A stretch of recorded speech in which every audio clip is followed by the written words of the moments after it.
Dave Meltzer, dumb moment of the week. Oh.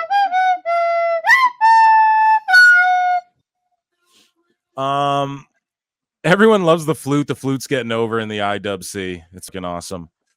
Okay, so Dave Meltzer, just to start, he goes, in the case of Will Ospreay, Katsuchika Okada, Mercedes Moné, there were different reasons why each landed in AEW, but a key one is that in each case, WWE was outbid. Will Ospreay shot at Triple H. This is according to Wrestling Observer. Will Ospreay shot at Triple H was Ospreay's own idea after feeling Triple H had mocked his work ethic and dedication to the business. He didn't say your name. He could have been talking. You guys know he tried to sign Mariah May too, and she went to AEW, right? Like he could have been talking about anyone, man. Jesus. So this is Dave Meltzer. As far as Ospreay, the promo was entirely his idea, as he had very personal reasons to respond back. Management cleared it when he requested it, as he felt that after Levesque took a cheap shot at him, he didn't think it was wrong to jab back. It was bad timing because of the Punk thing, but Ospreay brought the idea. Yeah, the whole episode was like, oh, screw you, WWE.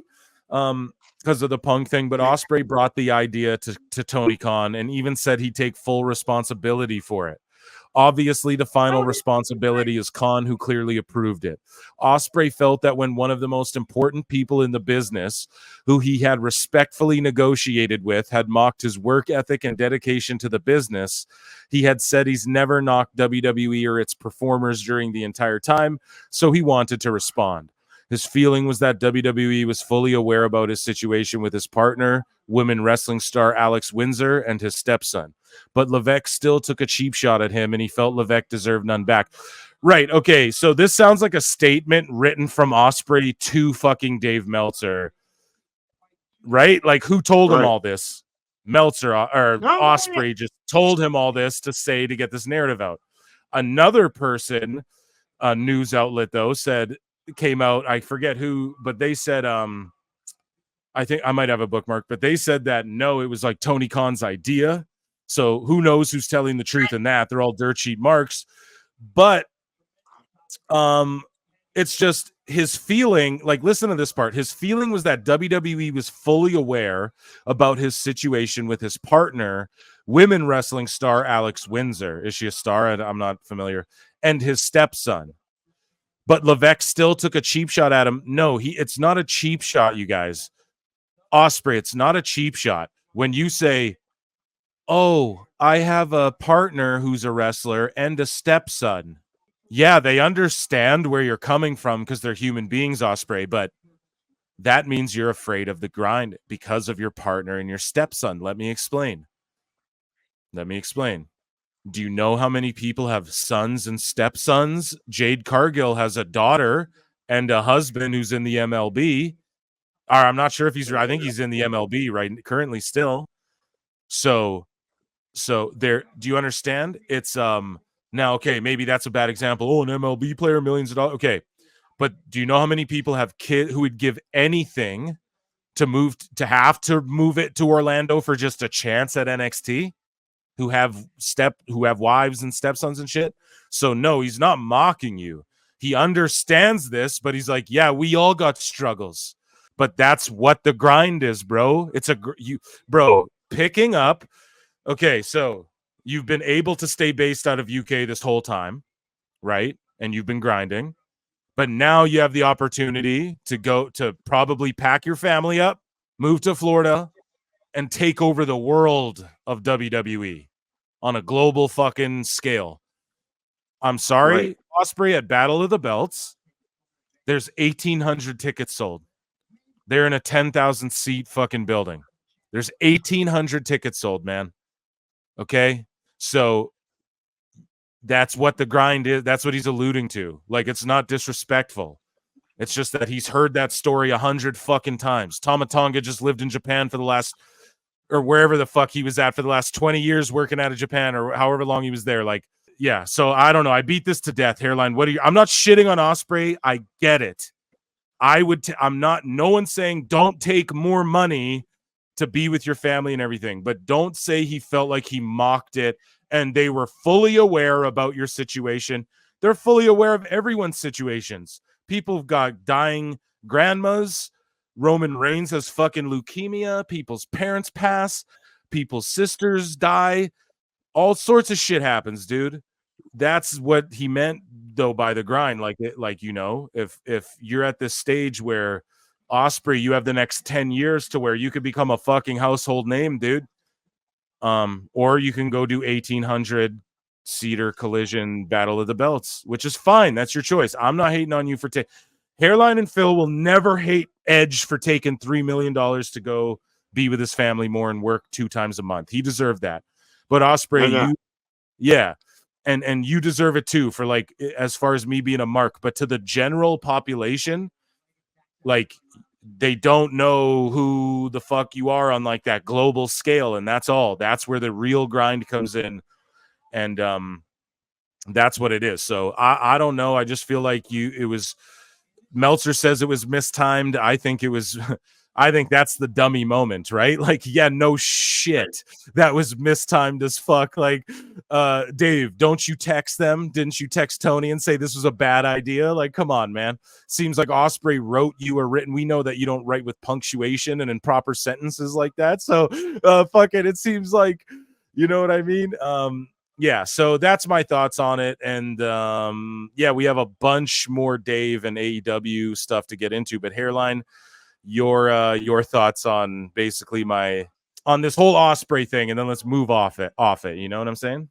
Well, once again, the man just shot himself in the foot on his path of fucking wrestling his matches where he steps on his dick. But okay, now I would like to put myself in his shoes. I would gladly work whatever schedule was lighter and paid me fat. You know what I'm saying? We're not none of us are criticizing him for that. What we are criticizing him for is his fucking like you said, stepping on his dick by fucking not selling each fucking move, and it's all like he sells the first fucking 62 fucking DDTs, but for some reason the 67th DDT is not shit, and he pops up and does a fucking Hurricanrana DDT through the fucking table sauce. Regardless of you all pretty that, much nailed it. Everett Todd for $2 says Ric Flair needs to personally mentor Ospreay. Yeah, no doubt. No, but Ric Flair is doing that too. He's just putting shit over for a check. A 7-star rating via the Alleged Wrestling Podcast. Shout them out, free plug. But they go SRS taking a few hours to do the work and then burying the Wrestling Observer, Meltzer Ramblings engagement accounts with reports. It was always my favorite part of wrestling Twitter. So, yeah, we're putting you over here, Sean. Oh, I'm obsessed.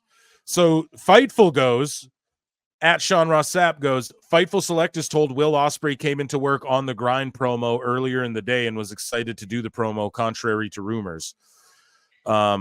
You know, so I don't know. Dave getting owned by SRS right there. So we're getting incestuous here. You know what I mean? So Derek Hant says for $20, he says, I live in an area where you have 2 choices.